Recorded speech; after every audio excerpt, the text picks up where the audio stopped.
বর্তমান সময়ের জনপ্রিয় রোমান্টিক জুটি পার্থ শেখ, নওবাত তাইয়া ইসলাম। দিন দিন বাংলা নাটকের জনপ্রিয়তা বেড়েই চলেছে। সেই ধারাবাহিকতায় আবারও নতুন নাটক নিয়ে হাজির হয়েছেন জনপ্রিয় এই জুটি। নাটকটির নাম এক বৈশাখের দিনে।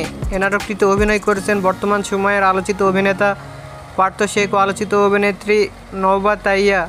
এই নাটকটি রচনা ও পরিচালনা করেন আরমান রহমান প্রত্যয়। নাটকটি খুব শীঘ্রই কথা ছবির ইউটিউব চ্যানেলে প্রকাশিত হবে। আপনারা দেখতে চাইলে অবশ্যই কথা ছবির ইউটিউব চ্যানেলে চোখ রাখুন এবং নিয়মিত নতুন নতুন নাটকের আপডেট পেতে হলে অবশ্যই চ্যানেলটিকে সাবস্ক্রাইব করে রাখুন। পরবর্তী ভিডিওর জন্য অপেক্ষা করুন।